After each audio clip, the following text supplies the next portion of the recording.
Ассалому алейкум дӯстон, хуш омадем ба шабакаи мо. Инак дӯстон, чанд соат пеш пресс-конференсия ва аввалин муҳорибаи рӯбарӯи иштирокчиёни турнири UFC 290 баргузор гардид ва мо ҷойҳои асосии ин пресс-конференсияро тарҷума карда ҳозир пешкаши шумо мекунем. Шумо боша моро барои ин меҳнатҳоямон бо лайк ва комментариҳои худ дастгирӣ кунед. Лайк мондан вақти зиёди шуморо намегирад дӯстон, аммо барои пешравии канали мо кӯмаки калон мекунад. доруҳое ки айни замон шумо дида истодаен доруҳои гиёҳии босифат аз ширкати шифофармо мебошад ки шумо имконият доред ки ҳамаи ин доруҳоро бо нархи арзон дастрас кунед. доруҳо барои хунукзадагӣ ва қавӣ кардани мардонагӣ, барои фарбе ва харобшавӣ, барои ришу мӯйсарбарорӣ, барои дарди дил, дарди мушакҳо ва ҳамчунин равғани сиёҳдона ки пайғамбар саллаллоҳу алайҳи васаллам гуфта буд ки ба ғайр аз марг ба ҳамаи дигар дардҳо даво мебахшад. худи ҳозир ба номерҳои дар рӯи экран буда занг зада доруҳои даркории худро харидорӣ кунед ва ҳатман аз номи канали паҳлавон гап занед. ҳамин гуна шумо ҳам доруҳои даркории худро ба даст меоред ва ҳам канали моро сахт дастгирӣ мекунед. салом ба ҳама, ташаккур ки омаден. ки якум савол дорад? аз ҷаноб Волкановский оғоз кардан мехостум. Алекс, аён аст ки Яир барои любой ҷангвар рақиби хатарнок аст, аммо бисёри одамон баромади охирони ӯро нигоҳ карда мегӯянд ки ӯ барои Алекс хатари ҷиддӣ аст. гӯй ки ту дар охирон муҳорибаи ӯ ягон чизи махсус дидӣ ё ин ки рақиб мувофиқ буд? бале, ӯ хеле хуб менамоид. мо аллакай гуфта будем ки ӯ хатари ҷиддӣ аст ва ӯ зидди Ҷош Эммет хеле хуб ҷангид. аммо ман Ҷош Эммет нестум. ман чемпиони ин вазнум ва ман чизро рӯзи якшанбе нишон медиҳам. ӯ бо зарбаҳои пои худ машҳур аст. ӯро хондан душвор аст. ту барои омодагиҳои худ ҷангварҳои олиро даъват кардӣ. вақте ки ту ба ӯ назар мекунӣ, ту ягон чизҳои аниқро мебинӣ ё ин ки дар ҳақиқат ӯро хондан душвор аст? ӯро хондан хеле душвор аст ва ту копияи Яир Родригесро ёфта наметавонӣ. ягон кас корҳои мекардагии ӯро 100% карда наметавонад. аммо якчанд шахсҳоеро ёфта мешавад ки аз рӯи стил дар ҳар гуна масоҳа ба ӯ монанданд ва бо ҳамаи онҳо кор кардан дар кор то ин ки ин чизро ҳис кунӣ. такрор мекунам, омодагиҳо беҳтарин гузаштанд ва ман шарикҳои спарингии мувофиқро ёфта тавонистам ки ба онҳо миннатдории худро мерасонам ва ман ба ҳама нишон медиҳам ки мо чӣ корҳоро ба анҷом расондем ва мо аз чӣ сохта шудаем. Яир, савол ба ту. дирӯз Алекс гуфт ки шояд ки мо аз ӯ каме теквандо мебинем, чунки ӯ рақибонро дар ҷойҳои сахти онҳо шикаст доданро дӯст медорад. ту оиди ин суханҳо чӣ мегӯӣ? ба фикри ту ӯ дар ҳақиқат бо ту дар стойка меҷангад ё ин ки ин бозии рӯҳонӣ аст? гӯш кунед, ӯ бақувват аст.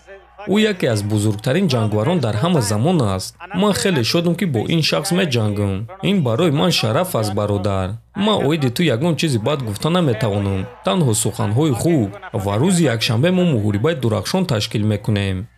Яир, агар ту ӯро шикаст диҳӣ ва аз сабабе ки ӯ яке аз бузургтарин ҷангварони вазни ним сабук дар ҳама замон аст, оё ту ба ӯ дарҳол реванш медиҳӣ то ин ки дар ин кор нуқта гузорӣ ё ин ки ҳамаи кор рӯзи якшанбе ҳал мешавад?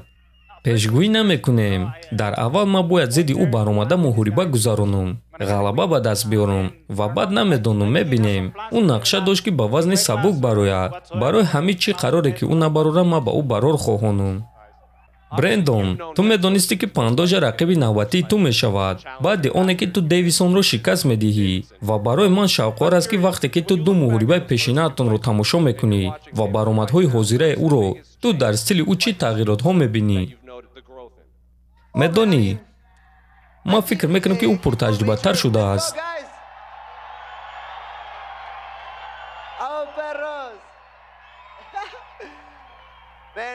медонӣ, ӯ ҳоло ҳам рақиби хатарнок ба монанди пешина аст, чунки ӯ пуртаҷрибатар шудааст. ӯ мотиватсия калон дорад ва ман фикр мекунам ки аз ҳама чизи асос аст.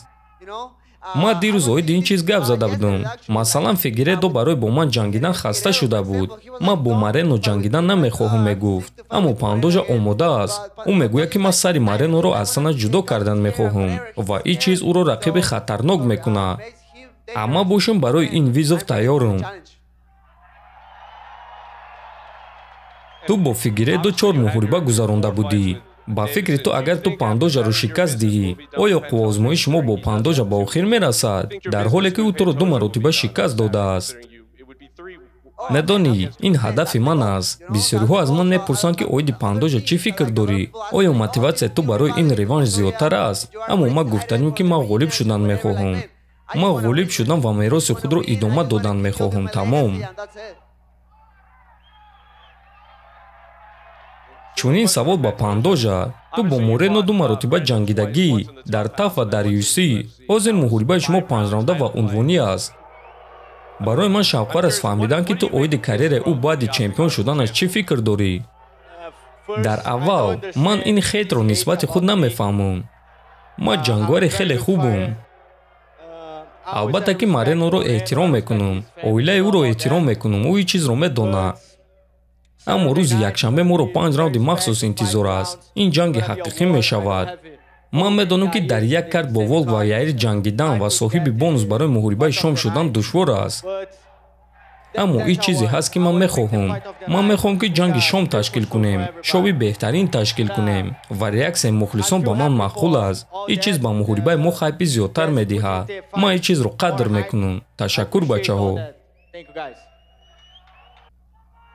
савол ба Роберт Уитакер. Роб, ту гуфтӣ ки одамон иштибоҳ мекунанд вақте ки Дрикузро ҷиддӣ қабул намекунанд. ва ӯ ба ин муҳориба аз дигар муҳорибаҳо дида бо мотиватсия калонтар мебарояд. чӣ қадар ӯ аз ин чиз хатарноктар шуда метавонад? яъне ин мотиватсия ӯро барои ин муҳориба чӣ қадар хатарноктар карда метавонад? гӯш кун, вақте ки ту ягон чизро аз даст намедиҳӣ, вақте ки туро ҷиддӣ қабул намекунанд, вақте ки ту андердогӣ, ин аз ҳама хатарноктарин омехта аст. ман хуб медонам ки чӣ қадар ӯ хатарнок аст ва ман бо эҳтиром барои ӯ омода шудам. Дрикус, Роб мегӯяд ки ту ягон чиз аз даст намедиҳӣ, аммо дирӯз ту гуфтӣ ки ин нодуруст аст ва ту бисёр чизҳоро аз даст дода метавонӣ. ин чизро ба мо фаҳмон. бале, муҳориба бо чунин шахс ба монанди Роберт Уитакер ин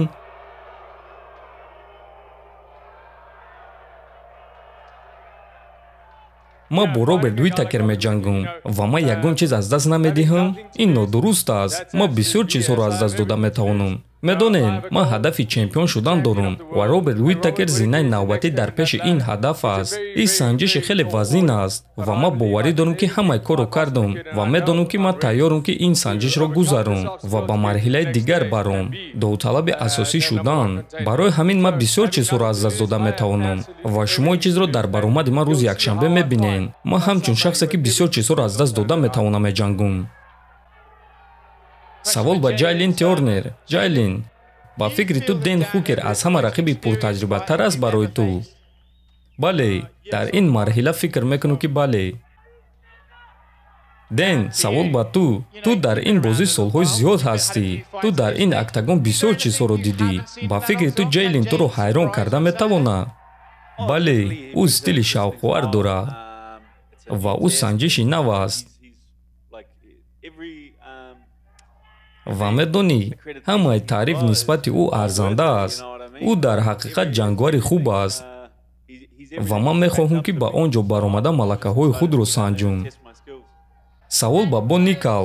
Бо, ту гуфтӣ ки бисёриҳо шикаст хӯрдани туро интизоранд. оё ту фишори иловагӣ ҳис мекунӣ вақте ки рақиби ту дар муддати кӯтоҳ мебарояд? оё ин чиз фишори иловагӣ месозад барои ту?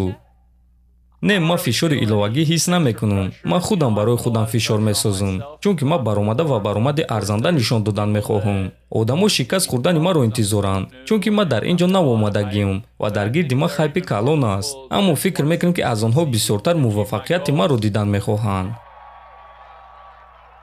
барои ҳамин ман баромади беҳтарин нишон додан мехоҳам. ман дастаи беҳтарин дорам, мураббиҳои беҳтарин ва ман аз ҳамаи онҳо, аз ҳамаи мухлисон миннатдорам. рӯзи якшанбе мо муҳорибаи дурахшон нишон медиҳем.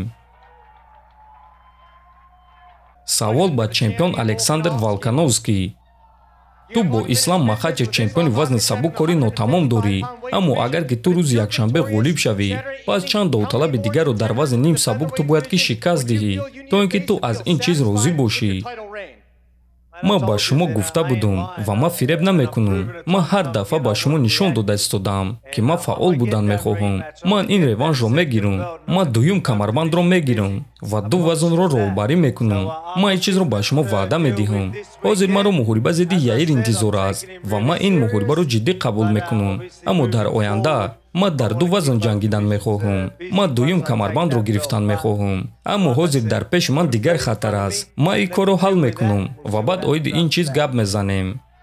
Ташаккур ки омадем бачаҳо. Ҳозир муҳорибаи рӯбарӯ мегузаронем ва рӯзи якшанбе вомехӯрем.